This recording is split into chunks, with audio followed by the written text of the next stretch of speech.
Yes, and welcome once again to Booze and Barbecue, the only podcast with a salvage title, by the way. We're the only podcast to have that title, and I do mean that in a duplicitous way. With me as never, I mean once before, but now, here, today, the one and only, the Toledo Torpedo, Justin Bussell. How are you doing, man? Great. Bussell. Bussell, sorry. No, you're good. I'm trying to You're add a good, buddy. little, je ne sais quoi, Bussell. I like it. It definitely makes me sound a lot fancier than I am. That's for sure. That's the first time that's ever happened to me where someone actually like downgraded their own name. I'm just gonna be real with you. Hey, I'm just being honest. It's not je ne sais quoi, it's Zinakak. Oh, okay. I'm sorry. Justin, man, you've got a really good show. I honestly love. Like, I'm not just saying that because you're here. I'm not trying to slob your nom. I really do enjoy your show. And Tales from the Podcast, it's got a real simple premise. I'm going to be honest with you, man. You go through and you review an episode of Tales from the Crypt, but you have got so many eclectic guests on. And the episodes are eclectic. Like, I don't know if I ever really went in depth with you on this, but how did you decide to start this whole thing? Well, I before I did this one, I actually had a different show called Found Footage Radio that I was doing with my buddy Mark Sheets and Jack Hunter. And with that, we went through and reviewed a lot of found footage films. But for personal reasons, the show kind of had to disband. Literally, everyone was just doing too much. So we all just kind of focused on our own little projects. And, we're all good friends and everything. We all guest together. In fact, Jack's actually my co-host on Tales from the podcast right now. And Two Guys, One Crypt, right? No. My other show, Two Guys, One Crypt, I actually do with my buddy Chuck Daniels. Yeah. Chuck. Okay, yeah. Chuck. Yes. I've met and talked to him on one of your streams before, yeah. Yeah, definitely. That show's not for everybody, I'll be honest. But it sure is a lot of fun, that's for sure, man. We pretty much on that show we just find a movie that somebody or one of us thinks is a bad film. And we just kind of go through, talk about it, read some of the reviews on the film, and just mess around with it and have fun, really. And you do bad films that are bad, but then you also do bad films that are actually secretly kind of good, right? Yeah, it just depends. Like, and keep in mind that not the same person is choosing the movie every time. So if I pick a movie, there's not 100% chance the other person is going to hate it. In fact, we had one movie on there where we watched it and everybody loved it. So it just depends on what you're into. For the most part, with the name Two Guys, One Crypt, it's obviously a spin-off show of my Tales from the Podcast. But, we also stay with the kind of horror theme for the most part. So we do a lot of B horror, but it's definitely a lot of fun. But doing the Found Footage Radio, getting back to what you asked, after that, it just, I decided, what's my favorite show? What do I really like to watch? What do I sit down and do most of the time? So since I'm sitting down and watching Tales from the Crypt all the time, I might as well reach out to people, have fun with it, and talk about it too. And it's been going on for quite a while now, and it's definitely been a blast. That's for sure. Your engagement is out of sight. Like, it's always funny to me when, I mean, listen, I recommend your show to people because I like it and I invite people to come and view. But at the same time, like, your level of interest in your show and then the show, Tales from the Crypt, it's really surprising and impressive. Yeah, I've been accused by my wife to being quite the nerd when it comes to it, to be honest with you. She's just always sitting there telling me, like, oh, you don't have to tell me who directed this. Like, I get it. They did this and this and this. It's just, yeah, but I kind of dig some of that stuff, though. I mean, listen, when you start talking about, oh, yeah, M. Night Shyamalan, did one in 1991, and you're just like, what? Who would have guessed that? Tales from the Crypt, like, that happens once in a while. Yeah, there's definitely some interesting ones, dude. I think the probably it's not the most surprising, but I think one of the coolest ones is Michael J. Fox did an episode, which is kidding. Yeah, that which I think is pretty cool. And then there's another one, and it's for I guess if you're. Can I ask you, the one with Michael J. Fox, was it one where, going back to found footage style, where like the whole thing is just him running? No. Oh, it would have kind of been perfect. I'm just saying. Oh, I see what you did there. I'm just asking.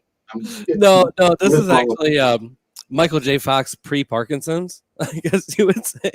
Let's call it Michael J. Fox PK. MJFPK, got it. Yes. So, but no, that one's it's honestly not it's not one of my favorite episodes, but it's still a cool episode. That one's about a guy faking his death, and his wife just pretty much keeping the money and never going to see him. Yeah. And Michael J. Fox makes an appearance in that one too as the lawyer. So it's a pretty interesting episode, though. That's for sure. Ooh, you know what? We've got some comments coming in. We can't, unfortunately, see them in our StreamYard, you guys. I don't know what's going on. Facebook, it has a problem sometimes. Sometimes it's StreamYard. But either way, we are seeing your comments. I just can't do anything with them. I'm sorry. Ron Purdy says Michael J. Fox before he became a bartender. See, that might be worse. That might be worse. I'm just throwing that out there. I think you can't chastise me if you don't chastise him. I'm just saying. To be fair, Ron Pertee actually has his own show that he does. It's just called the Ron Pertee Show, but it's like a Howard Stern influence show. So you'll get some dark jokes from him for sure. Well, I'll definitely have to tune into that. I almost forgot before we move on. So how long have you been doing Tales from the Podcast?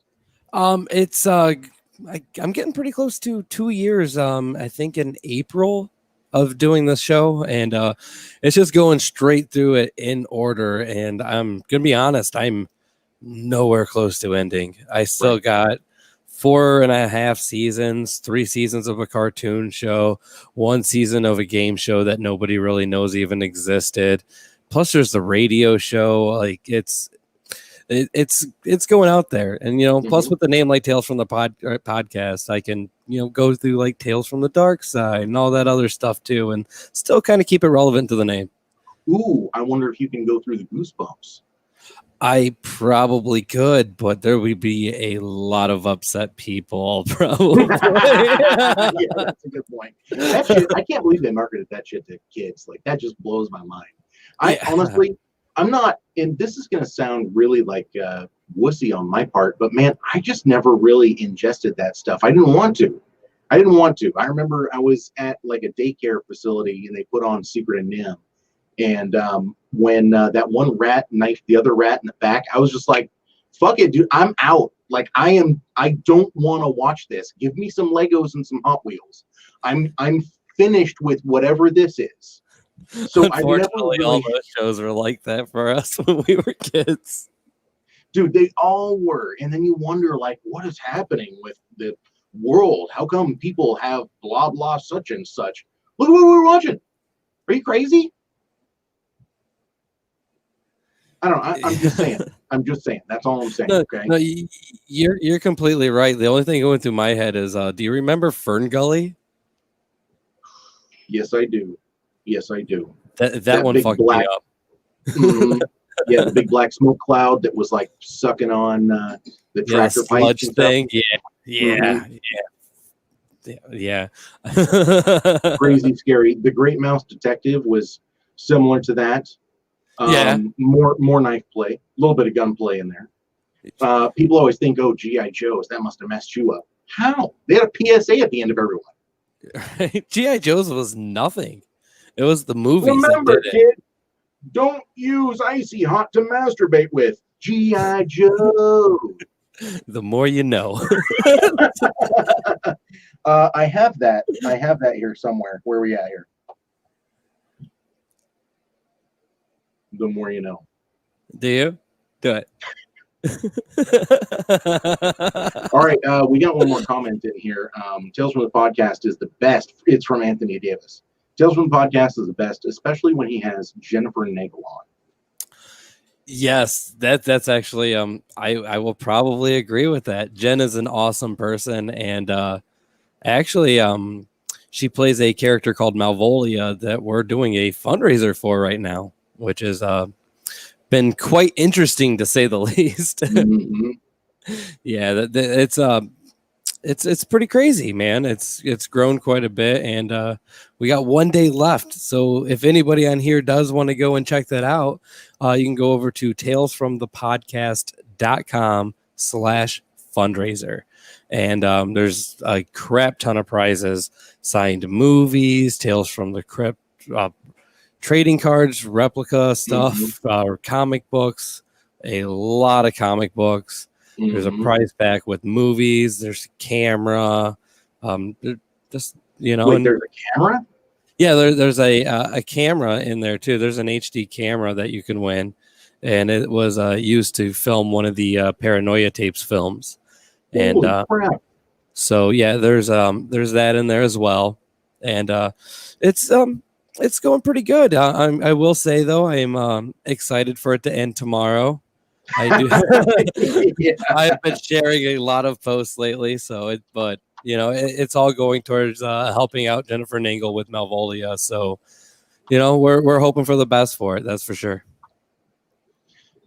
Man, it's hard. It's hard because I think you're going to get like this wave of people buying the, 6 tickets for 30?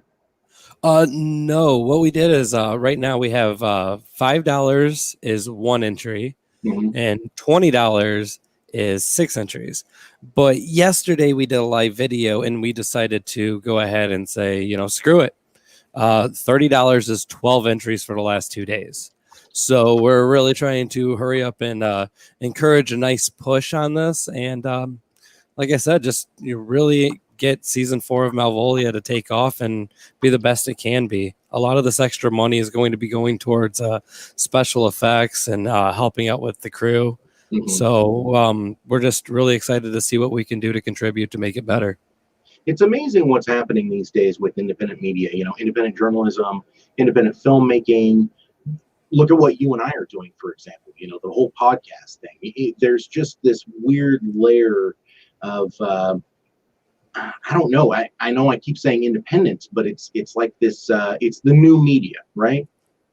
Yeah, you can say that. That's for sure. Especially nowadays, like even when you see a lot of the daytime talk shows and stuff, it's still kind of just a TV version of this exact thing that we're doing. So it's more relevant than ever. Except for fake, and of course, the conversation you and I are having.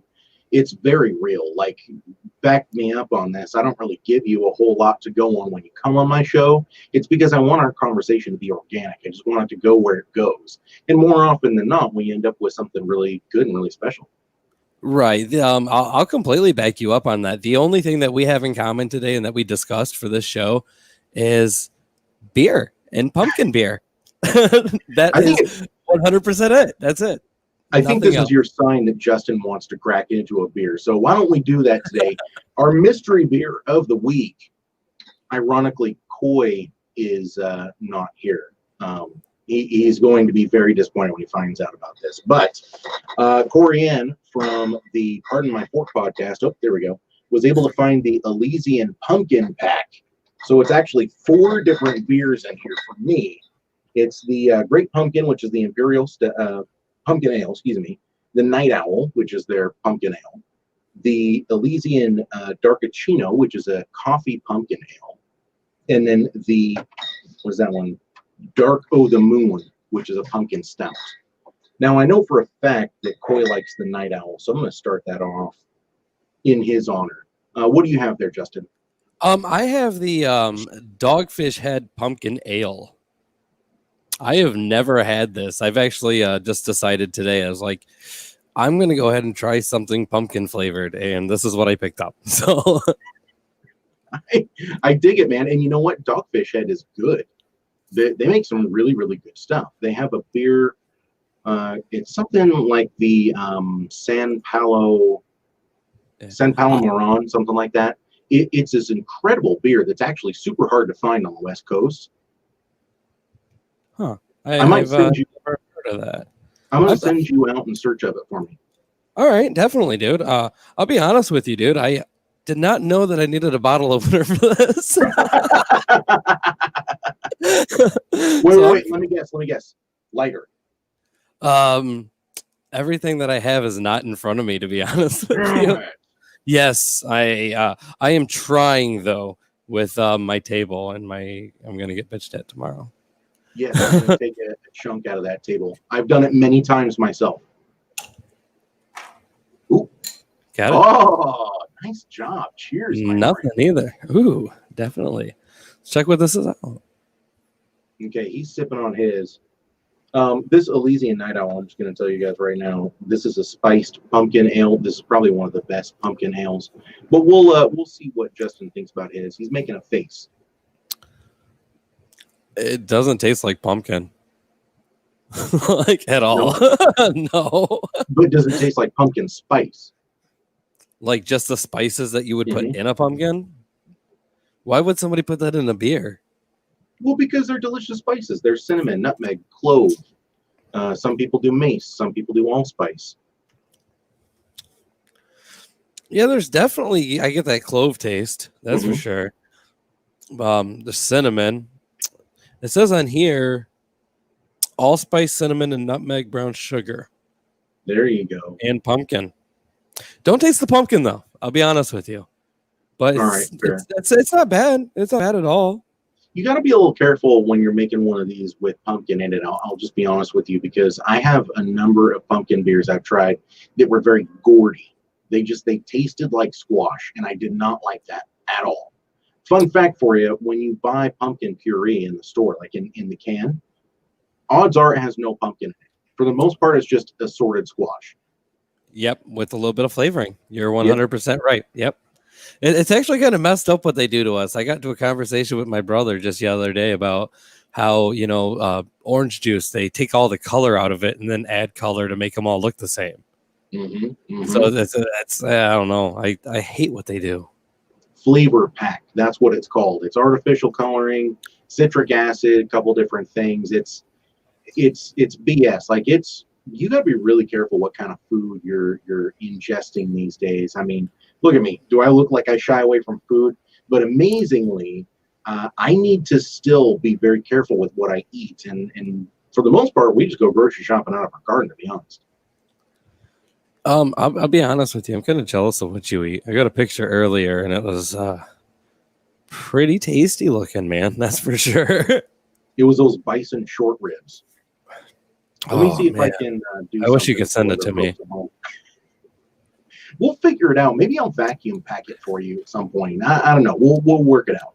Freeze dry it. Send it to me. Ooh, freeze dry, maybe. Yeah. Oh, freeze dried ribs sound awful. I'll be honest. Oh yeah, that definitely looks pretty good. Oh. And these are homemade pickles that Corey Ann made. Homemade pickles? Homemade pickles right here. Not awesome. Like my wife is a hoe, but like home. Oh, made in a home, not homemade. Right? I feel like you're just trying to bring up any kind of horror story now. We'll get to that. This, my friend, is a honey champagne mustard, by the way. Ooh, I've never had a mustard with the ribs, to be honest with you. I've always been more of a barbecue sauce man, and getting it just nice and caramelized over the entire thing over the grill is the best for me. 1000% with you. Here's the catch. This bison is actually, it's not buffalo. And even if it was buffalo, it wouldn't really make a difference, because bison is more closely related to an antelope than it is a cow. So the flavor profile is actually much stronger, if you could take beef and amplify beef, like soak beef and beef bouillon and then add an extra side of beef and then stuff it up Cardi beef, like it's beef. Like that's the kind of flavor it has. It's like extra, little bit of, I don't even want to call it gamey per se, but there's definitely like almost a lactic quality to bison meat. It's very good, but it's very rich. These short ribs were small, and I literally could only have like 4 pieces, and I was just like, I'm done. It's that rich. It just fills you up, you know. Oh wow, no, I've actually never had bison. We don't get a lot of exotic foods in Toledo, to say the least. I can get like buffalo at the grocery store or whatever, but like even like the family members I have that hunt or anything like that, it's usually just deer, you know. Right. So I don't get lucky on that to be able to get bison. Hey, that's fair. There's nothing wrong with venison on the grill. I love a good venison on the grill. But Oh yeah. we're getting way off in the weeds here, Justin. You know that? Way off in the weeds. I think it's time to pull it back around. There's something that has been bothering me that I really wanted to talk to you about. Oh no. It's a problem with, frankly, it's propaganda is what it is. I think that we have been propagandized in this world, to believe that we can just make this grand gesture to people and it will completely change their minds. Do you know what I'm talking about? Like, do you remember all of the movies, especially in the 80s, with the guy that shows up and he's playing the music and he's like, "It's you, it was always you," and the girl's like, "Oh, now I'm instantly in love with you." Do you know what I'm talking about? Yeah. Yeah. That happened to me. What happened? No, I'm joking. It didn't happen to me. Oh, I was gonna say, was it a woman or a guy or? It was Jack. Ouch, Jack, man, come on. Nah, I gotta give him shit. And that's his camera, right? Yeah, it is. It is his camera. Yeah. Somebody was asking about that. That was a camera used to film. Oh, he's gonna kick my ass if you're watching this. I think Paranoia Tapes 9. Hopefully, I'm right. Well, he'll chime in. I have no doubt. Right. If anybody wants to go and check, go to talesfromthepodcast.com/fundraiser, and all the information is right there. Well, this is what I'm talking about, man. Holy cow. I am sorry about this. What is going on? There we go. The new Facebook, by the way, I don't know if you noticed, but it is slow as fuck. There's something is wrong here. Seriously wrong. Yeah. Anyway, Definitely. listen, man. Here's something that happened. This is exactly what I'm talking about in action in real life.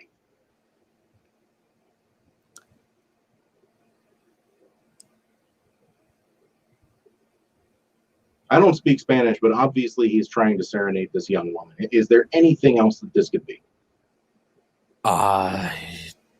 Exactly. Thank you. No.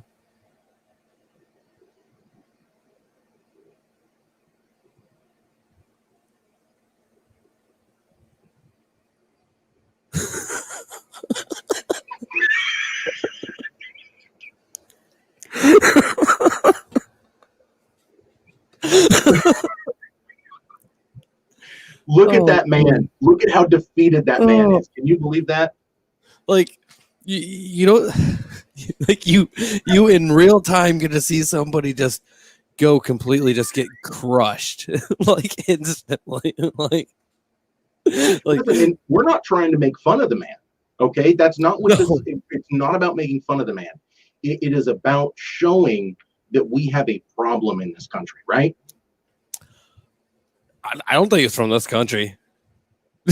Or in many countries. Well, There's a lot of countries that we have problems in.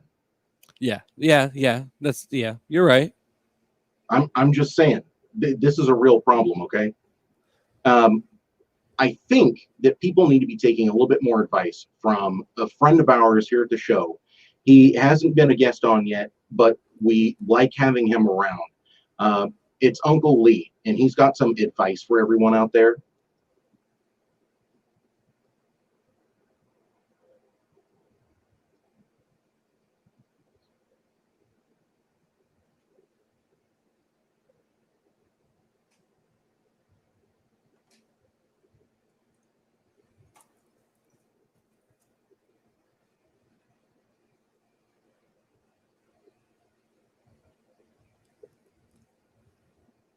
That's the right way to handle it right there. Fuck you, Vic. That is the right way to handle it right there. That is his overarching statement of it's important that what we do is we take the dog and the TV too. You know what I'm saying? Like when it's over, we're done. I will be 100% honest, man. I didn't get to hear that on my end.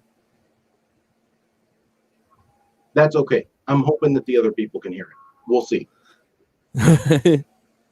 Yeah, I'm sorry about that. No problem. If not, I just screwed the entire bit up. And actually, I'm going to blame it on producer Nick. He's not able to be here today. No audio, by the way, they said on your comments. No audio. Okay. Well, you know what? We're going to try it again next week. And for this week, I'm just going to blame producer Nick. You can find him at Nikki Lux with 3 X's.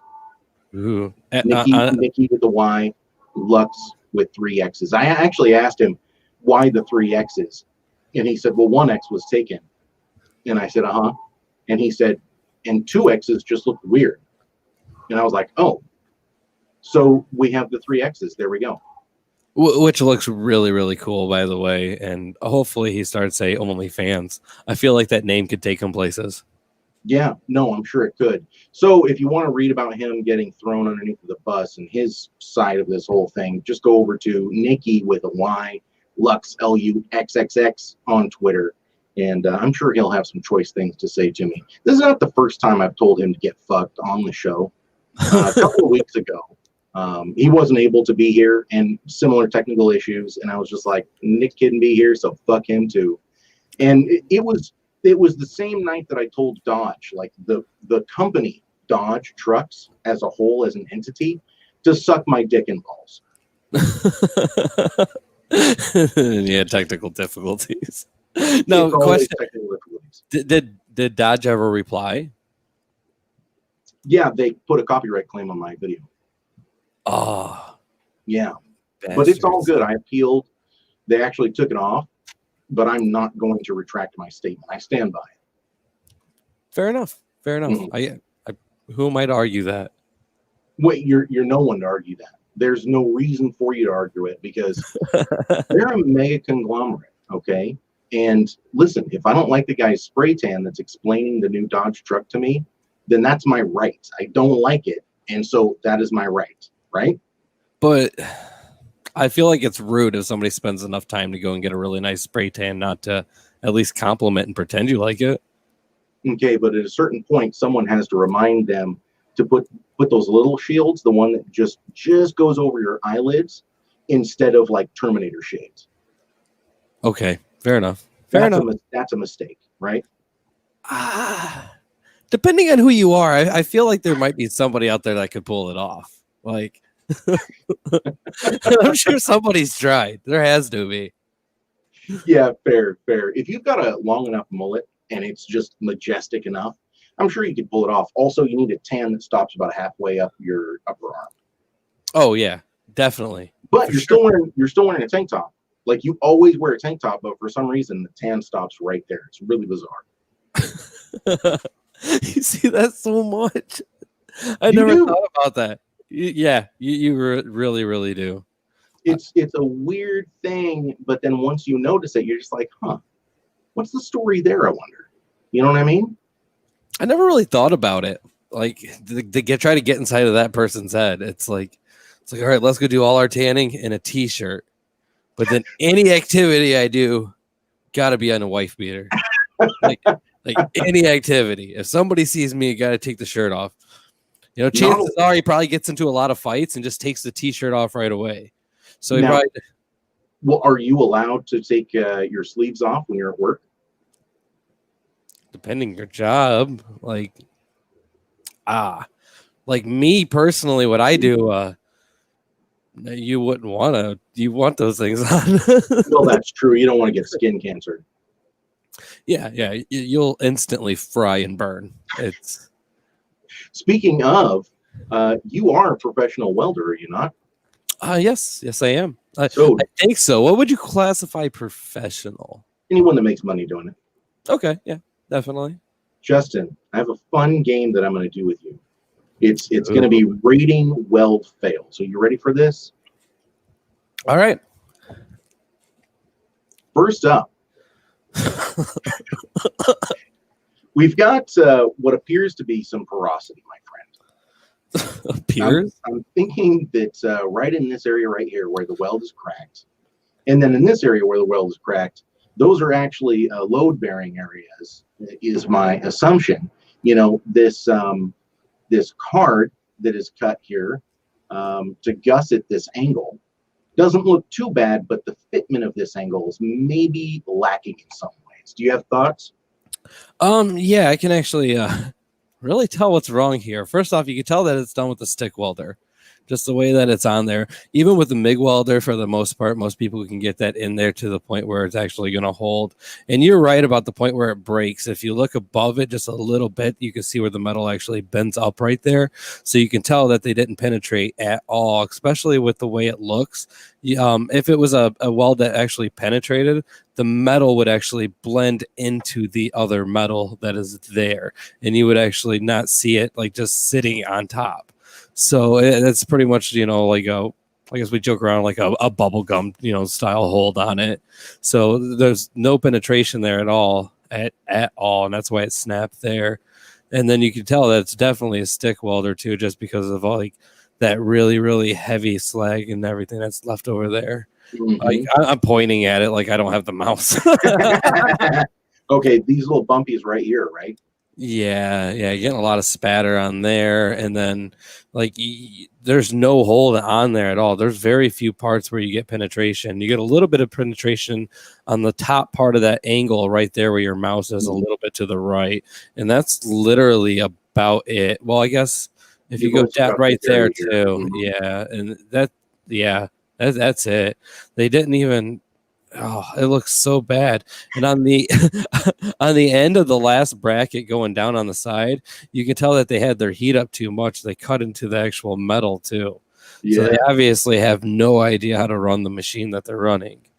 Almost more than this, Justin. I'm flabbergasted. I think someone powder coated this. It looks powder coated to me. Am I wrong? Yeah, it's hard to really tell unless you're actually right there, but if they were smart, it would be an oil-based paint, so it wouldn't rust. It could be powder coated though, that's for sure. If that's powder coated though, that's you're looking at like what? That looks like it's like 6-7 mil. Mm-hmm. Like that looks thick as fuck. And whoever was doing the powder coating, why would you take on a piece like this? This just blows my mind. I don't know. Why would you take a picture of it afterwards and show it off? that's the more important showing part. It off, quote unquote, huh? Yeah, I feel like this right here was probably taking a picture of like the person who had to fix it and like look at this dumbest shit. I don't even know how you'd fix this. I mean, this has all got to be ground out. You'd probably have to chop these welds off. So I know that we're only doing the first one. I want you to start thinking about a rating system, okay? Okay, all right. So, 1 out of 10, or however you want to give it, 3 douches, 5 douches. Think about what rating system you want to use, and let's set a baseline here. Okay. Let's see.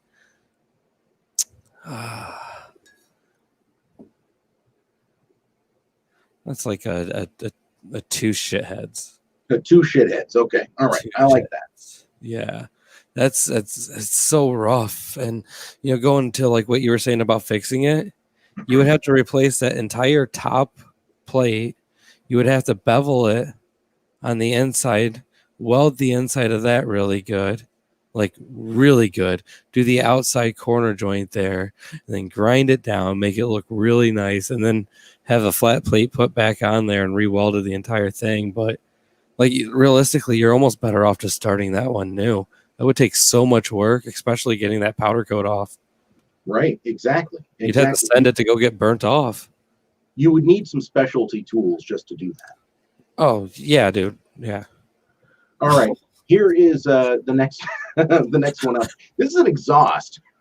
I really feel like you picked bad ones. It's like I'm not going to see somebody's good work. You're probably not going to see a whole lot of good work tonight. I'll just be honest with you.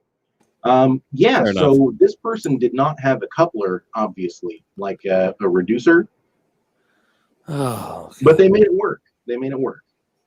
Um, yeah. Is there any way you can zoom in on that real quick? Oh, yeah. All right. Let's. Oh, yeah. That's that's done with a good old flux core weld machine. You could tell by all the slag that's left on top of the welds and the Uh-huh. black that's in between. So And it almost looks like they covered some holes here. You notice that? yeah, but it's not just that it's rusted, which you got to grind that off. Otherwise, it's just going to cause it to deteriorate from the inside. Plus, if you look right below where your mouse is, there's still a hole. So they didn't really do anything other than to connect it.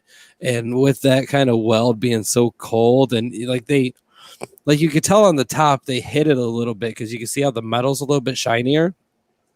With the flux core weld, it's very similar to stick welding. So you get that flux left on top of it, and you actually have to chisel it off and brush it off and scrape it off before you place any more weld on there. Otherwise, you're going to get a lot of porosity in between passes. So that's not going to hold very well at all. And just the rust too, like that's just such a dumb idea. It's so easy to clean it. It looks like it's going to make a really cool piece of desk art once it completely falls away from the exhaust. I feel like it's going to be a really cool piece that somebody finds left on the highway. It's just going to fall. That's it. All right, fair. If you're using a flux core welder, how do you avoid that porosity? I mean, does it really just come down to grinding in between passes?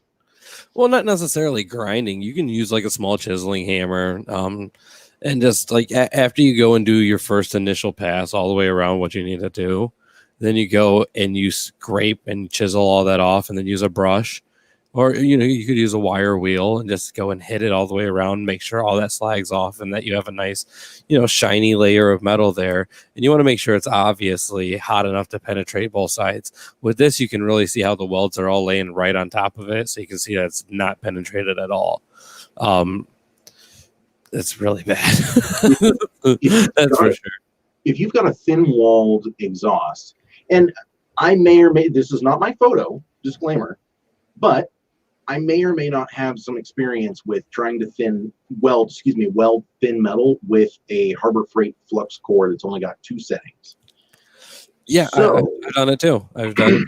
What are you thinking? I mean, obviously I don't ever use that flux core welder anymore, but if I was going to be doing something like this, I feel like I would want to make some base passes on both pieces of metal just to build up enough thickness to lay a bead onto after they cool back down. Do you think?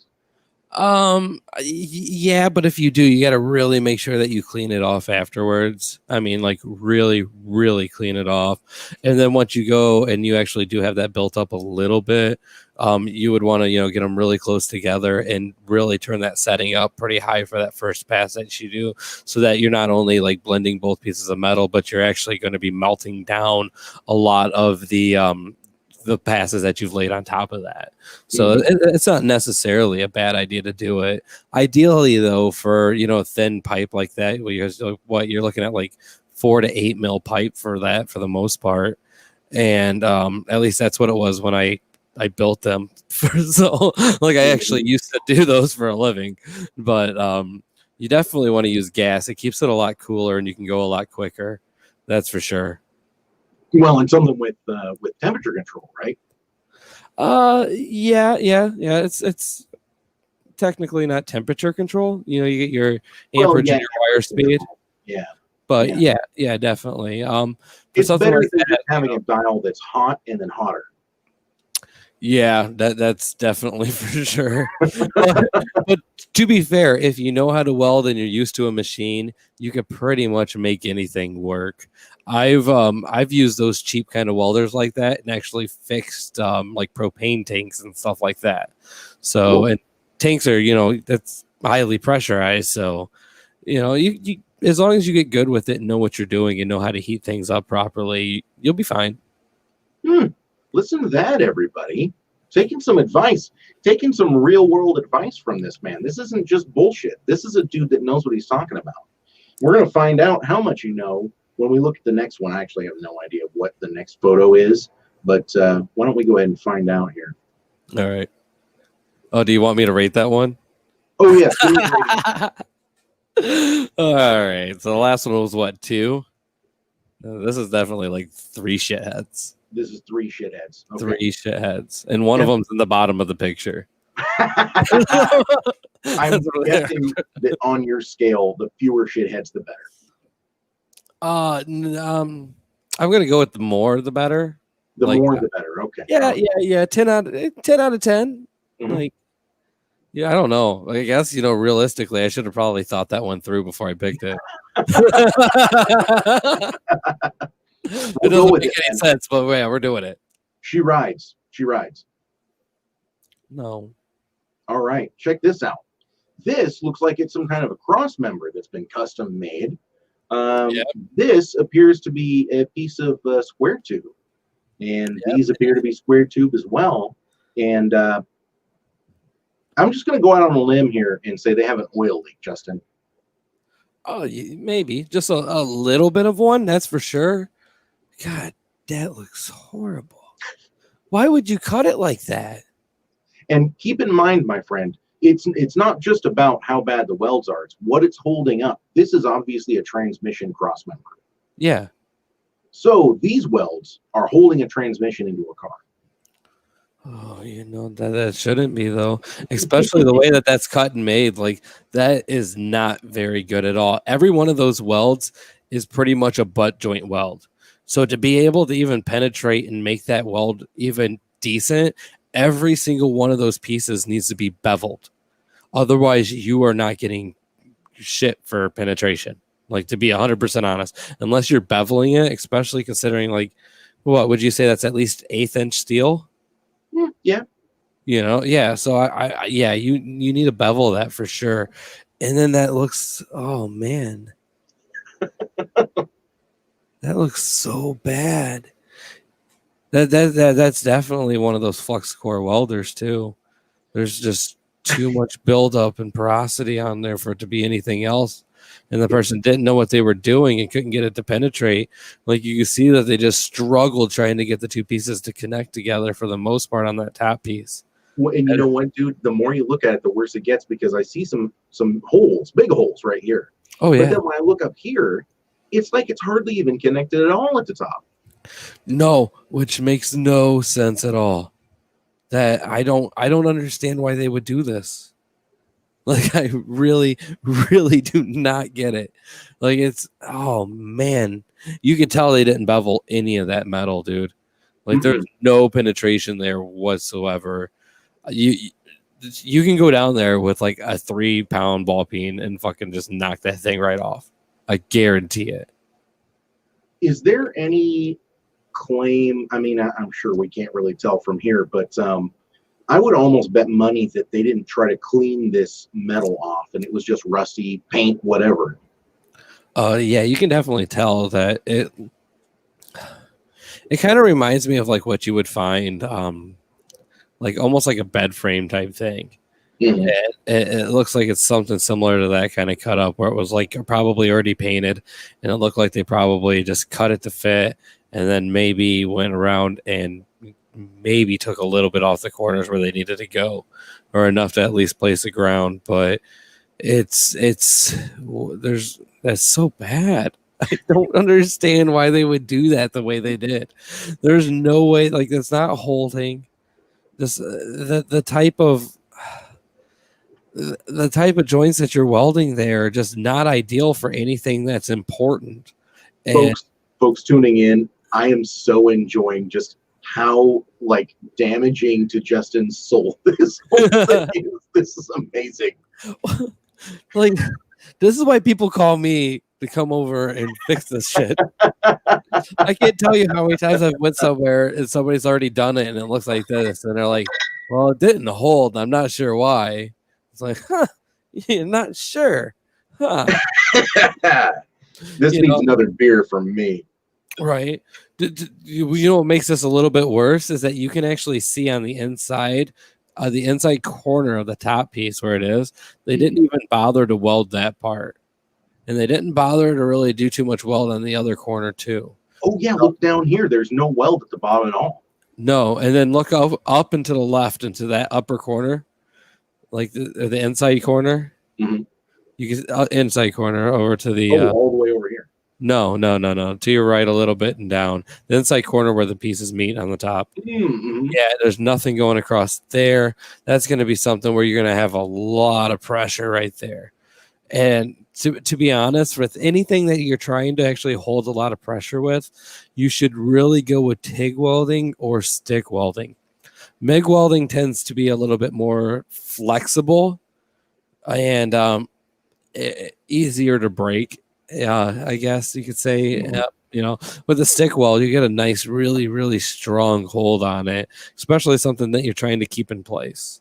You wouldn't want it to sit there and move all around on you. Sure. Yeah.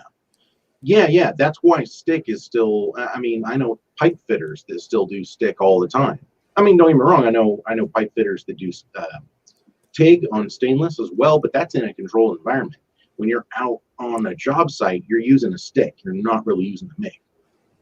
Yeah, that's definitely true. For the most part, a lot of those machines are pretty cool because they'll be like when I did structural welding, we had our stick welding machines would be propane ran, no electricity at all, and we'd have like 100-foot whip and just send us up and do I-beams all day. And so, it's definitely more convenient to have something like that than running up a bunch of gas lines and everything else as well. Sure. I didn't think about that, but yeah, all you need is a ground and a lead. Yep. And enough of your sticks. Yeah, that's a good point. All right, So where do you land on this guy? 2 shits. That's a piece of shit. For sure. Are you even going to give it 2? Well, we'll go with 2. I get 2. We'll go 2 because it's obviously still holding something in the car. For now. This one's not going to be quite so bad. All right. We got a custom truck. That's pretty cool, right? Right. These welds. Now, keeping in mind, I know you're not really a car guy, but something like this, this is a, $150,000 truck. There's tons and tons of stuff into this. It's a Ford square body, looks like an F-350, 80s, mid-80s, 4-door with an 8-foot bed. Super lifted, big tires that obviously are going to do nothing off-road because they're super low profile. But someone snapped a photo of one of the shock mounts. And I'm curious what you think about these welds. A lot of undercut. A lot. That right there is entirely TIG welded. Look, I can't tell if it's painted. Is it painted? Yeah, it's either painted or powder coated. Yeah. All right. Yeah, that's definitely TIG welded for sure. And they didn't add a lot of filler rod. They definitely heated it up on both sides, but they really should have been adding more metal to it. So on the bottom of the brackets there, like when it connects to the plate, you can actually see how bad it's actually cut inside of there. And that's not a weld laying on top of it. That weld is actually inside of it. Mm-hmm. It looks like they almost took the TIG torch and just tried to blend the metals together more than they tried to add metal to connect the pieces and actually create a bond. That's for sure. So right here on the front with all of this undercut, what they should have done was add more filler rod and go all the way around. Right, definitely. But since they didn't do that, and you can see how it's cut, it's probably cut like that all the way down the entire thing, which is actually it's like they blended the metals together without using any filler rod at all, which in turn connects the piece, but it makes a very, very weak hold. Just because now instead of that piece of metal being however wide it is, it's almost half the thickness now there at that point.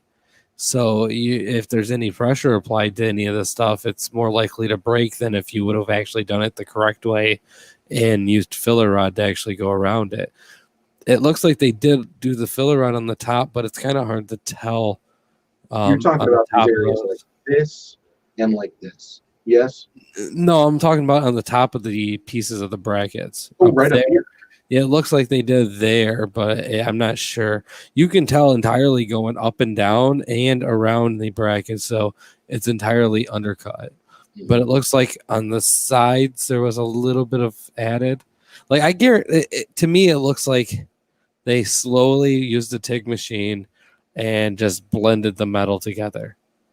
It doesn't look like there's actually barely anything added to it.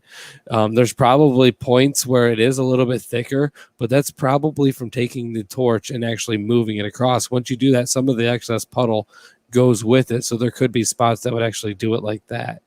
And the way that it looks like he tried to do it and like really, really quickly. It looks like a lot of it's done in one pass. So it looks like each one of the the inside and outside of the brackets looks like each one of those was one pass. Like everything was done pretty quick. It looks like the person knew what they were doing as far as using the machine, but trying to save a lot of money. And the weld to the left of the entire thing looks like crap because that's really cold. To the left of the bracket going up the side of it. You can see how it's laid right on top of it. I don't see how that would save you money in the end because, like, filler rod's not that expensive, is it? It depends on what metal you're working with and what kind of alloys you're getting. Some of it could be custom ordered and can get pricey just for the simple fact that you can't go out and buy 5 of them sometimes. Sometimes when you have to do it and you get it custom ordered, you have to buy this much, and it can get pricey. Hell, dude, flux core wire wheel, I think the last time I got one it was like almost $80.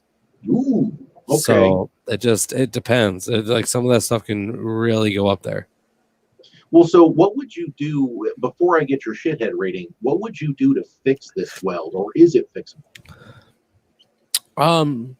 Something like this is fixable, but the problem is that it's already been painted.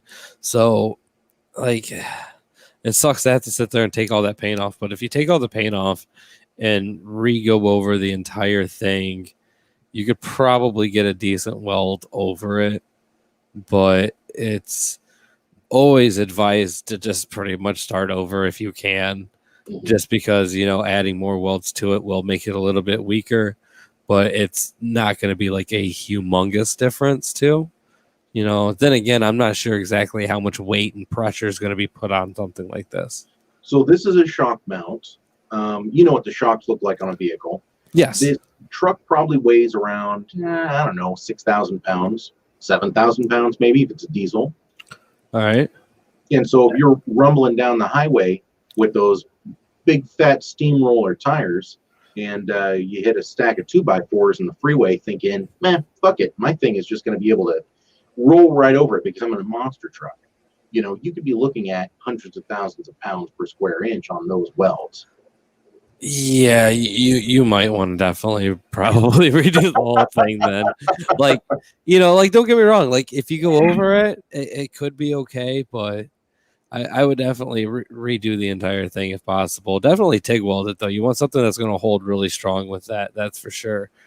You could comment, screw it, weld over the paint. Logan Smith, Oh yeah. That is a great way to make sure you have porosity and make sure that thing breaks, by the way. And the smell is just beautiful of burning paint. So Logan's actually a good friend of mine. He had a little bit of truck trouble. Speaking of diesel Fords, I think, Logan, correct me if I'm wrong, but you have an F-250, I believe. Don't make fun of my truck. Yeah. His transfer case decided that it needed a separation. It needed a separation. It decided it needed to have an entanglement with the pavement. Fair enough. I've heard weirder things. Now that you have a little context for what these welds do, JB, what do you think? Where are you going to rank it? I'd probably still give it at least a a 5 shitheads. Like, you'd be honest, like you'd be surprised as how often when I go out to fix something and see like even another person who does welding and check out some of the welds that you see, they're really really bad. That's for sure. And this person, you can tell that it's TIG weld, and you can see that it's all straight and even. So you know this person's done it a little while. That's for sure. But not adding the filler rod's kind of a really dumb mistake. But Gotcha. overall, the actual person behind it probably does know what they're doing. Is just really lazy that day. We all have that day. Gotcha. That's fair enough. All right, that one gets a 5 shitheads. I like that. This one, this one is one of my personal favorites because it doesn't seem like it would be that bad until you really start looking at it. And I made sure to download the full sized. And by the way, this is on a truck at SEMA. This is a Toyota Tacoma, and this is one of those bed racks that you'd like put a tent on or a camper or something for overlanding. All right.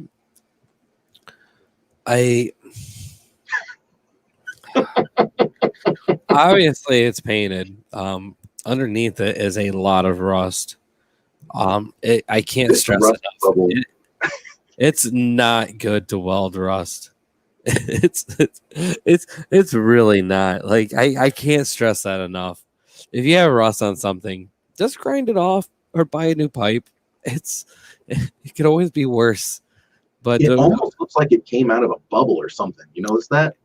Oh yeah, definitely. You can see this is done with a MIG welder and probably a flux core at that. You can see that it's also done a little bit better than some of the other ones that you see done with a wire welder, especially the flux core. This one, you can tell that they actually went through and tried to get a lot of the slag off.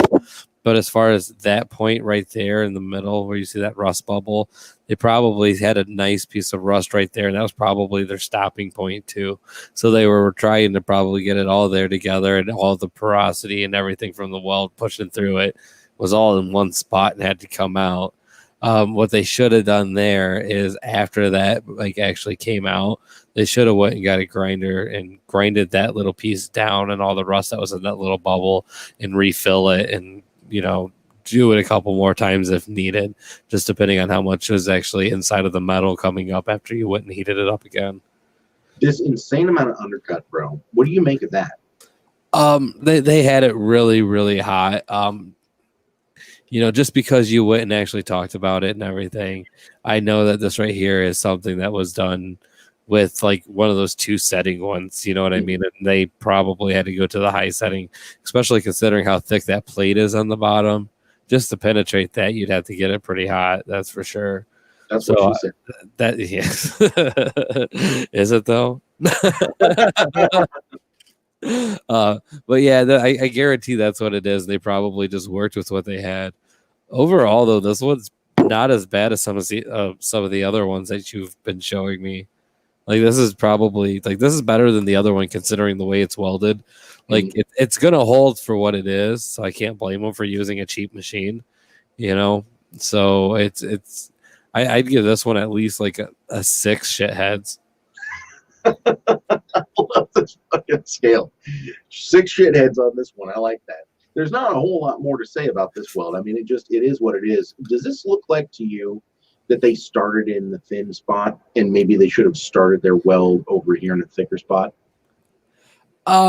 They probably ended there, and it probably heated up too much because they were probably trying to get rid of that bubble by continuously heating it up. So they probably saw it go in there and probably just kept it going instead of just letting it do its thing and then grinding it off. Gotcha. Ooh. That's what it looks like. Man, you guys can't escape the professional welder here. 6 out of 10 shitheads. This one by far and away is one of my favorites. This guy, I actually feel bad for how roasted this guy got. I don't have better photos. He deleted the photos after getting absolutely slaughtered. So this one has a caption. Welds aren't the best, but I'm not a welder by trade. So, and then shrug emoji. That being said, a couple more fitment things to do, and it will be ready to be bolted and welded in. Justin, does that look like it's ready to be bolted in? No. So let me explain what you're looking at right here. What you're looking at is a subframe that has been trimmed down. You'll see the subframe up here. This is the size that the factory decided that the frame needed to be, right? He's now cut that, and it's now, I don't know, a third of the diameter. And he has tried to box weld that frame in. Why would they do that? Well, he's got to fit something through here, probably an exhauster or something. Want some side pipes. That's I don't understand why you would do that when you could probably find a pipe the size that you need and not have to have so many welds on it. So many welds on that, first off, are going to put so many other spots on there that are weaker than just having one stink. And then the way that it's welded, it's not penetrated at all. I can see it from far away. It's just laying right on top of it. I'm trying to look at this. It's plates. It's plate after plate after plate. So one plate to close up the frame where he had cut it open. I bet he couldn't bend it. 3, 4, you're right. He couldn't bend something into place. So 2, 3, 4, 5, 6, 7, 8, 9. I'm going to say 9 or 10 individual plates welded along the top of this now compromised frame rail. Right, and that's going to have a lot of weight on it. Mm-hmm. Yeah, that's really, really smart. Is he trying? Hopefully, it's just him writing in it, not like a family. Like he's just trying to kill people with that. I have a feeling that this, and this is an educated assumption, I think this is a Trans Am that's being converted into an all-wheel drive. So all-wheel drive, V8, late 70s Trans Am. I don't understand just why they would do it this way. It just doesn't make any sense. Like I'm not 100% sure because I can't really see it very well, but on the left picture there, on the top left picture, where you see the actual boxes of it and everything, where it's like the actual squares and the plates, are there's welds going down it too on some parts? Yeah. Like I mean on the bottom part of it. Yeah, like right those are welds too. Something's been cut off here, but not very well. I don't know why they would do this. This is a really, really dumb idea. I don't suggest anybody do that. You're going to get hurt. Like, for real. He's probably not going to be able to even get anywhere. As soon as the weight's applied there, you're going to have a lot of cracking. Like, you're going to hear it. All those welds don't penetrate at all. Logan Smith says, can you say taco frame? Oh, man, that's so bad. Wow. So this is not a car you'd want to ride enough. No, and more importantly, just because of the caption that you showed me, we know he showed it off. Why? He was why proud would you of tell it. someone? Why? Why would you be proud of that? I have a feeling he's getting a grinder for Christmas. He's probably not alive. I agree with that comment down there. I learned how to weld on YouTube. Yeah, YouTube certified. That's right, Poundbook. Yeah, that's for sure. Yeah, this one I knew that I needed to show you because zoom in there. Oh man. And are you seeing it's fuzzy, I know, but like you can kind of see it here at the top right, how it dips way down and then comes back up. Yeah. Definitely making sure it's really thin there and breaks. Really, really thin. Not everybody can be smart. Like, unfortunately, like there's that. My only hope is that he didn't have children before doing this. I shouldn't have to. Like, I don't think there's no turning back from this. He was proud of it and showed it off, and like, no. So Justin, obviously this is horrendous. Like a 1. This is a 1. Not only is it horrible welds, but it's like a very, very, very big hazard. It's sketchy as fuck. There's no doubt about it. So what would you do to fix this mess? Buy a new car. There's no fixing that. Like, you'd have to replace the entire thing, all of Well, it. but just entertain me here for a second. So let's say you cut off all of the welds from right here. Okay. Think that you could I don't know what size this is. I'm just gonna assume it's maybe like a 2 inch by 4 inch, 2 inch by 4 inch square tubing. Ideally, what you would want to do is find a car with a very similar piece that you're looking for, and then cut it off at the same spot that you have it, bevel both ends, and weld it to place. And have it where it's set to the exact spot that you're going to need it to be. And if you have to do any kind of bending, something very slight. Mm-hmm. But like realistically, like it's just a horrible idea to even to try to fix that. You're not going to be able to figure that, like, just to have the piece of metal made like that's going to be custom. Like if you go and actually like order it to be that size, or if you try to go and make it yourself, because you can make it yourself if you have to, but there's going to be a lot of welds on that that's going to really compromise it too. So sometimes it's better to just cut your loss on it and buy a new piece. All right, so you heard it here, folks. If your welds look like this, just throw the whole fucking thing away. It's garbage. Pretty much. Hopefully he didn't like get commissioned to build that from somebody. No, like imagine that shit. Dude, be pissed off. I mean, listen, you see worse stuff out there, but like, yeah, somebody needs to destroy this in a fire. It is 1,000 death trap. Let's see here. Oh, this is what we're gonna start passing out for people once we run into their welds. What do you think? I like it. You need to do some of the bigger soft wheels too. you need a few different sizes, that's for sure. I have to admit, I do have one more for you. It looks like it was at the beginning. Here we go. This is strictly because you're a TIG man. This is an aluminum pan, and everybody knows you need to TIG aluminum. You realistically should, and considering that there's an actual like line fed to that means there's more likely pressure on that. Just for the listeners at home, I know this has not been an audio-friendly episode, and I apologize for that. But here's what you need to know. Here's the gist of it. So I pull up this last photo, and Justin just he's on video right now, so you can't hear him doing it, but he literally put his hand on his head and started rubbing his forehead. And I can tell in his brain, he was like, what in the wide world of fuck am I looking at here? Yeah, that's pretty bad. Like if it's aluminum, just be honest with you guys. Like, unless you know how to weld aluminum, don't do it. Just don't. It's not going to turn out well at all. Like, Andy, I know that you've dabbled just a little bit in welding and everything. Have you decided to ever touch aluminum yet?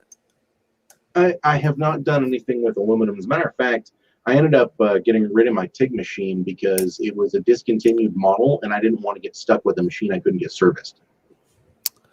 Fair enough. To be honest with you, it's pretty easy to fix most of the problems that those have. Fair enough. I did enjoy having that $1,000 back, though. I'll just be honest with you. Yeah, I get that. That's for sure. Yeah, I'd really like $1,000 right now. We're gonna have to talk about my bill after this. It's like, you made me do all these fucking bad welds. What the hell, man? But go into it, like, considering that there's pressure obviously applied to this with that line that's there. You really want to TIG weld it, and you want to really make sure that everything penetrates very, very well on there. I will correct you just real quick. This isn't pressure exactly.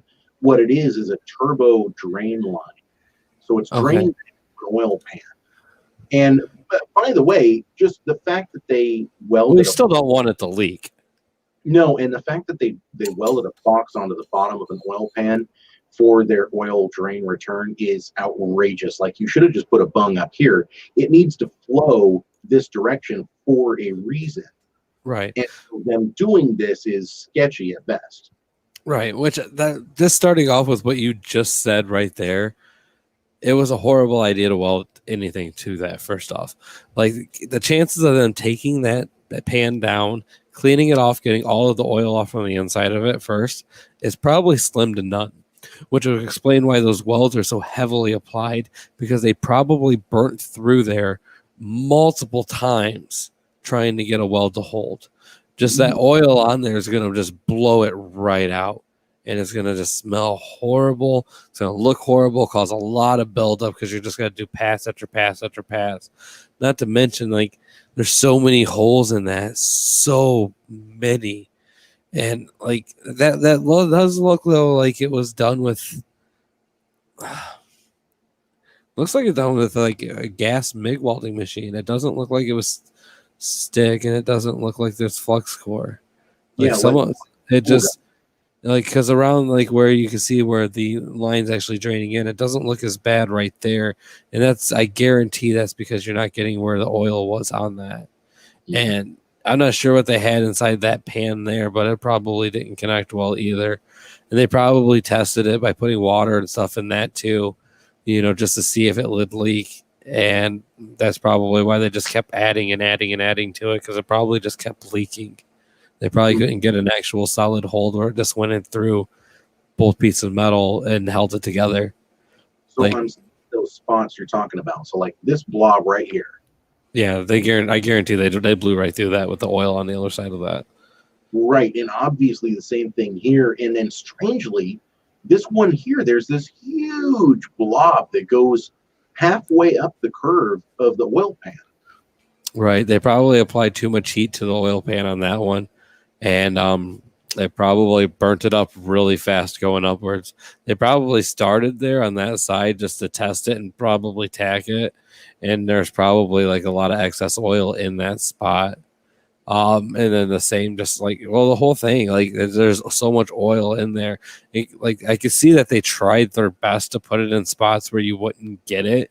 Like you can see that they actually have those welds going into the crevices of that oil pan, which is a good idea if you're going to do it like that, I guess, because those are raised up a little bit higher and the chances of oil being on there is less likely than on the bottom of it.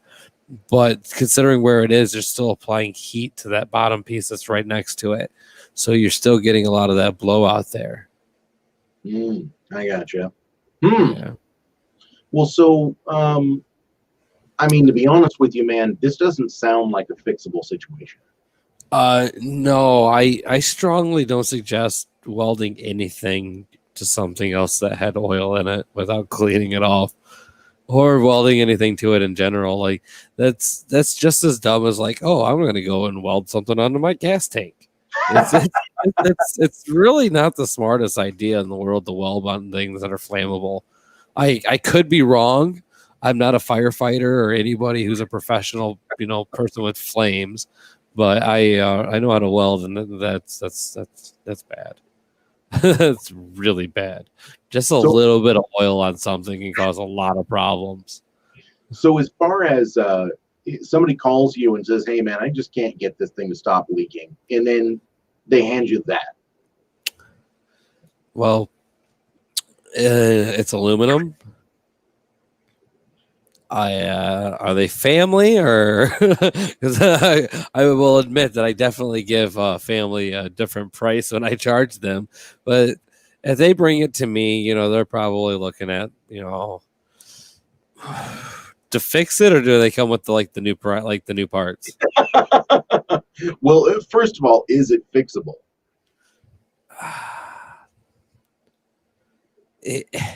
Anything metal kind of is. But it's gonna take some time, I guess. Well, and not really. Like, I guess if you do it with aluminum, if you're able to take the entire pan off of there, clean it off really, really good, grind down all those welds, maybe 220 it down to like really get into those crevices and turn it the way it's supposed to be, and then even over those gaps, do a TIG weld over that. You could easily place a couple of passes with a TIG weld and cover up that hole. It wouldn't look the greatest considering that hole pretty much covers the entire like peak of that crevice there, but it is possible. It would take time, that's for sure. I would charge a couple $100 though, easy, just to go through it. I don't like having to fix people's mistakes, so I overcharge on it on purpose. If it's a house call and I actually have to go there and do it and bring my machines out, I'm going to charge probably around $350. I think 350 is a smoking deal on something like this because you're going to spend half of your time just grinding it out. Yeah, definitely. That's for sure. I try to be reasonable with everything that I do and everything, though. Like I'm not out to get rich off of anybody. I'm out to keep business and keep moving forward. And Well, so yeah, you heard it here, folks. If you were going to get this fixed, it'd cost you about $600 because Justin would be like, I didn't realize it was going to take me 12 hours of grinding. Right. On the shithead scale, my friend.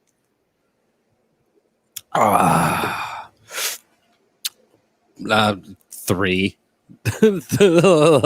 like that's no 2. That was a 2. I go down like the one around the valve where it goes in is like not too bad. I but it's just everything else is total shit there. Everything else. Like I don't understand why people decide like, hey, you know what? I'm gonna be a welder today. It doesn't make any fucking sense to me. Yeah, it just doesn't work out. Oh man. Hey,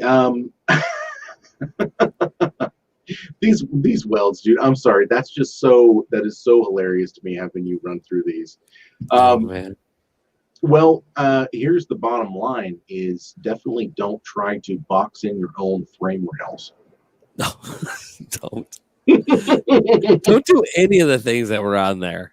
That's like none of those. Honestly, truly, did you see any welds there that you would be like, we could do a little bit here and there and just fix? I mean, and then how many of them? Because I feel like there's 2 guaranteed, but maybe 3 in that whole lineup where you would just tell the customer, throw that shit away, get me some new parts. Well, the aluminum one is definitely fixable. I could overcharge for it and everything, don't get me wrong, but considering the amount of work that's involved with it's really not too bad. But that one is fixable, and aluminum is pretty easy to work with, easy to grind down, easy to get back into place, and then TIG welding it. I'd have a lot of experience with that, so it's pretty easy for me to fix something like that. So that right there, as well as the piece that's on the shock, are both fairly fixable just because of just my knowledge with working with aluminum. That's pretty much it, though. A lot of those are pretty bad, to be honest with you. The first one's entirely broken, so to fix that, you'd have to pretty much replace every single piece anyway. By the time you take off the bad parts, you're down to like 2 pieces. So it's really not fixing it at that point anyway. And yeah, the rest of them are just crap. That's for sure. Like the bed rack, it seemed like you were like, man, you could fix that, and it serves its purpose, right? No. You're like, you're talking about the one that held the transmission on?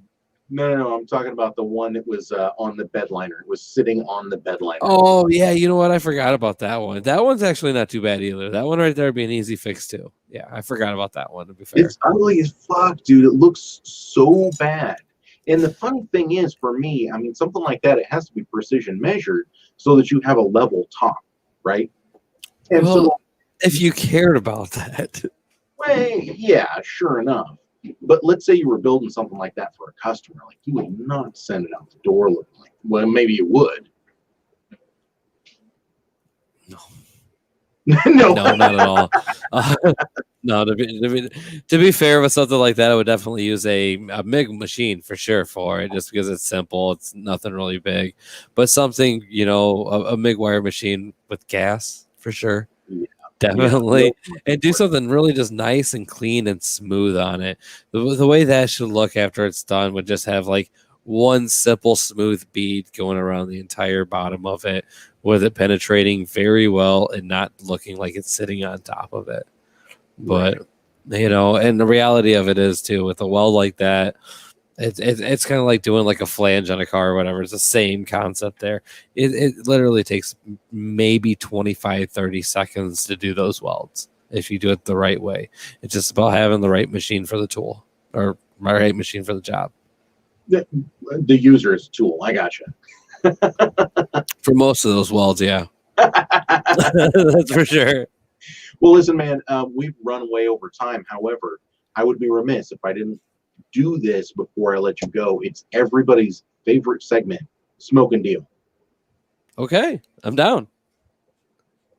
Now, this week, I have something that is special, not just for you, but because you're not like a super car guy, I felt like this one would be a really, really good one. It's because this one is an eBay find. It is a 1995 Nissan D21, what's called a hard body truck. It's one of the last Nissan trucks to really have the stout frame, the four-wheel drive. They call them hard bodies because they're all super thick stamped steel. These are very durable trucks. They're known for lasting a million miles. It's got the single cam, 2.4 liter straight four in it, bulletproof motor as long as you're not drifting on it. And people out there are going to know what I'm talking about. This thing is bone stock, man. And not only that, it has 39,000 miles on it. Wow. It's as close to new as you're going to get for a hard body Nissan truck, okay? Right. Paint job's fucking horrible. I don't know that out there, though. Decal.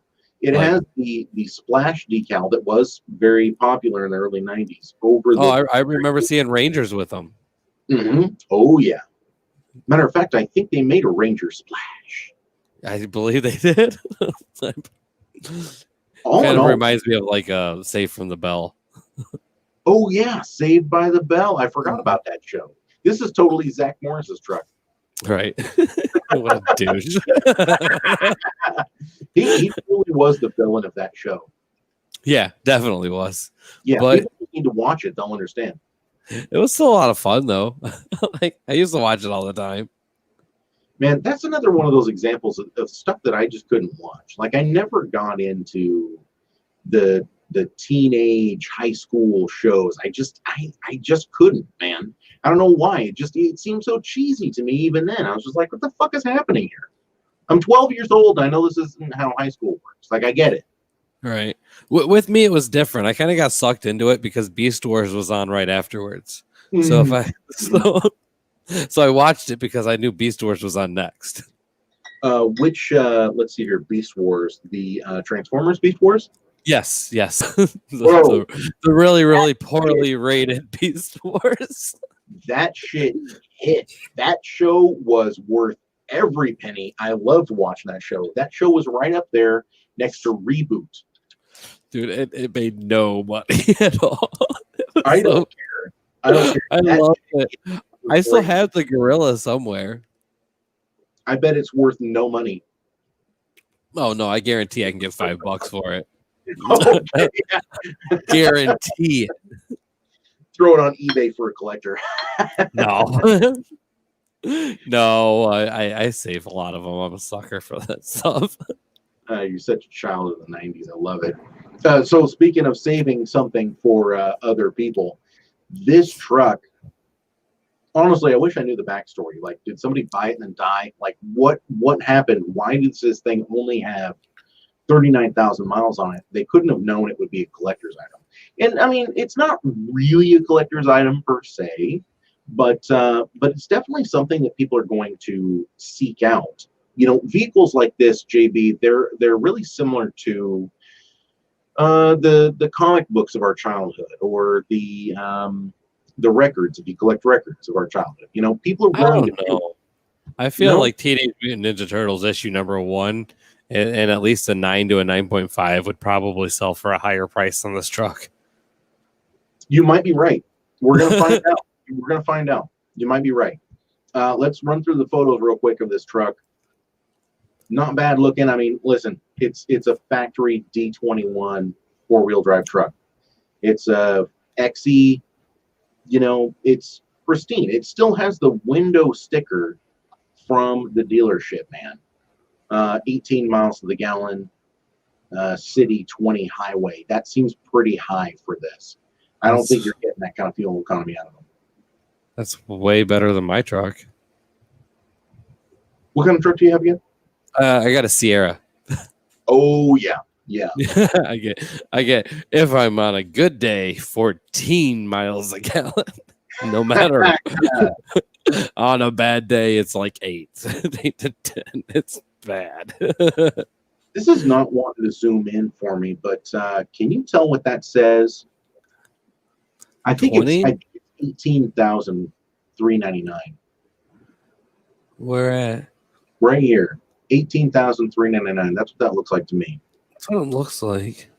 Yeah. Do you think the truck new was $18,000 back in the 90s? That's what it says. Yeah. That's a manual? Yeah, it looks like it's a manual. It also has the manual 4-wheel drive shift over here. Huh. So she is a stick shift. You can see clearly on the odometer, it is at 39999. So just ready to roll 40,000 miles. Right. You would think she would at least clean it. See all the dust and everything everywhere in there. That's a good point. That's really clean.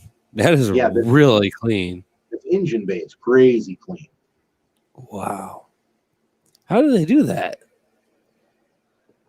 That's impressive. Yeah, the fabric on the sides kind of like in the picture behind there.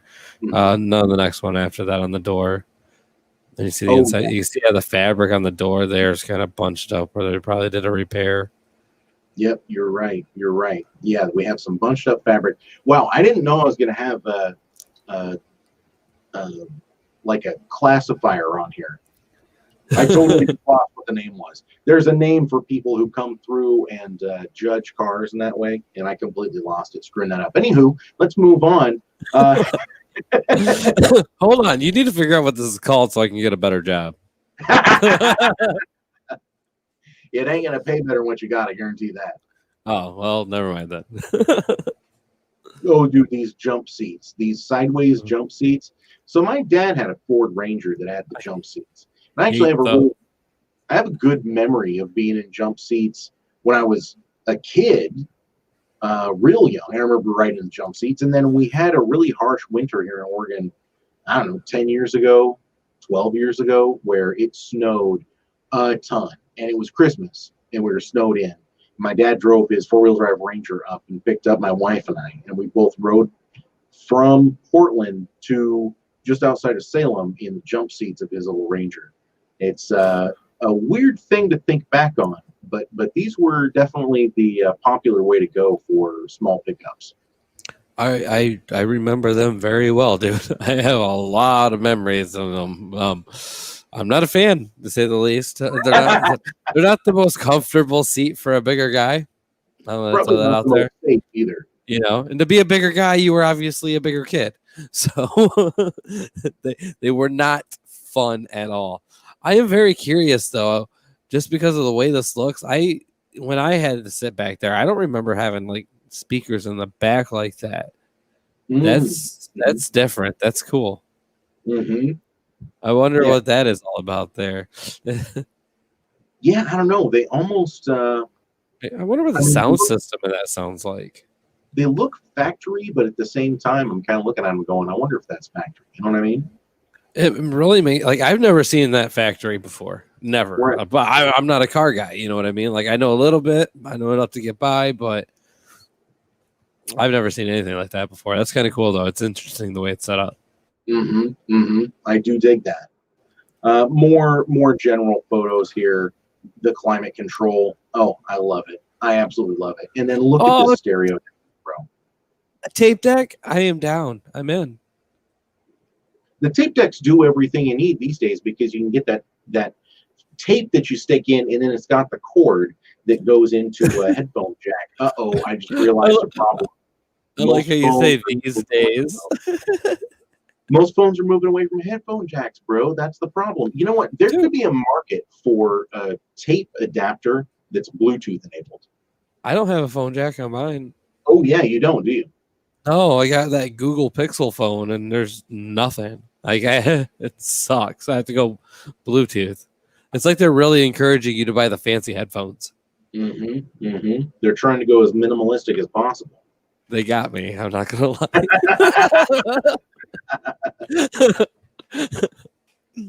All right, that's all the photos, and now you get to see the current bid on this thing.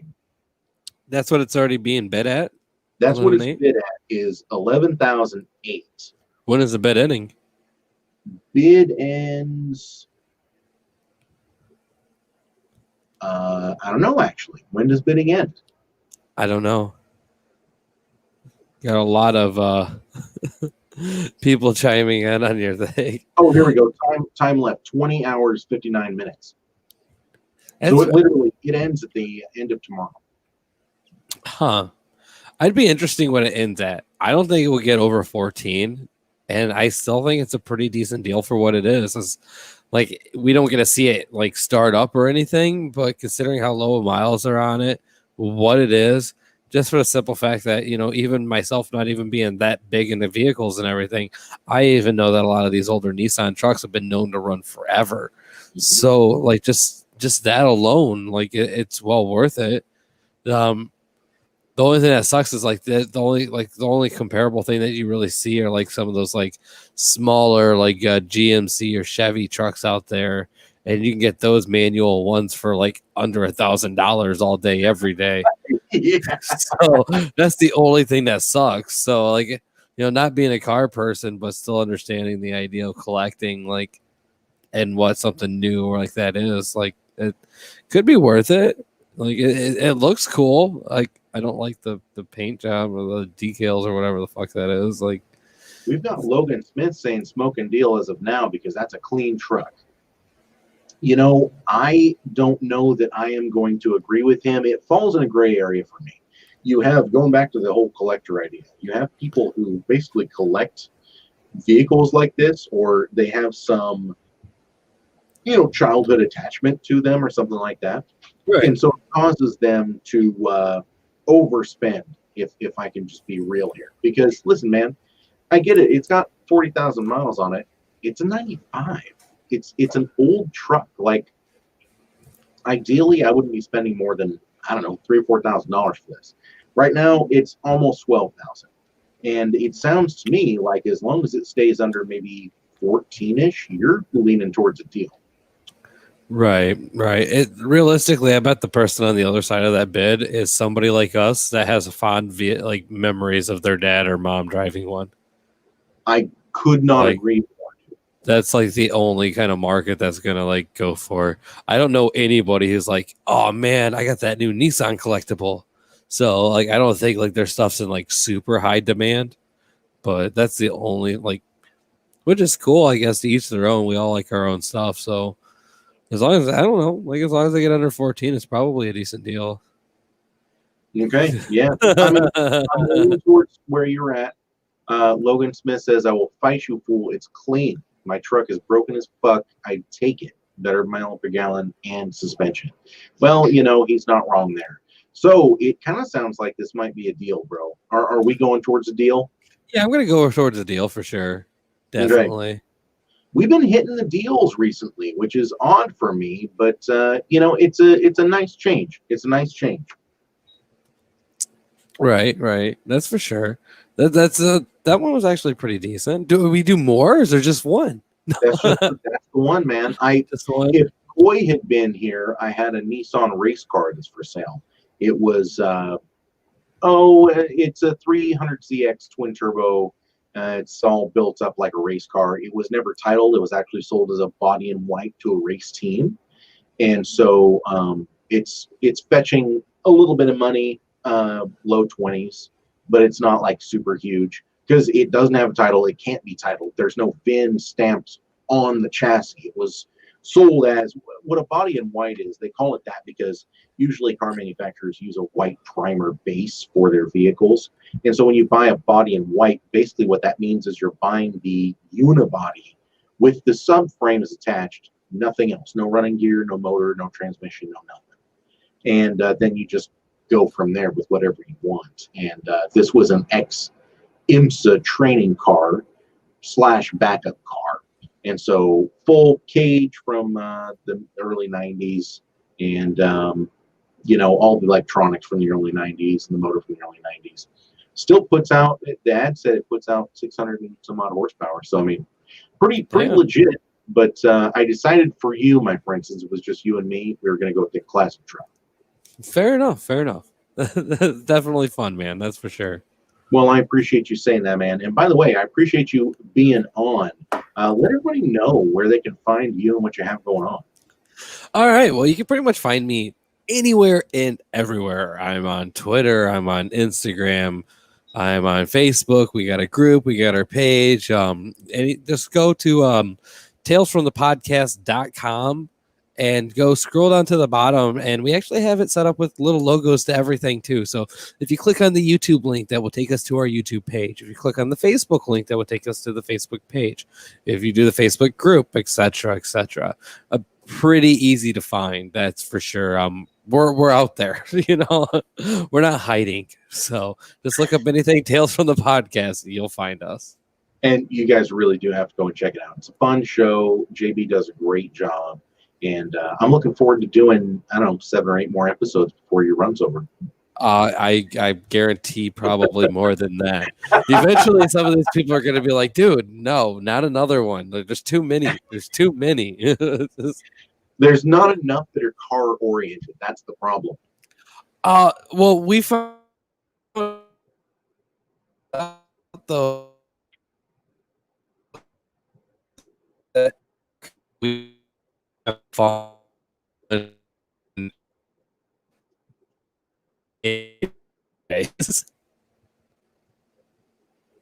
Oh boy, Justin. Hey, again, thank you, my friend, for being on. I sure appreciate you.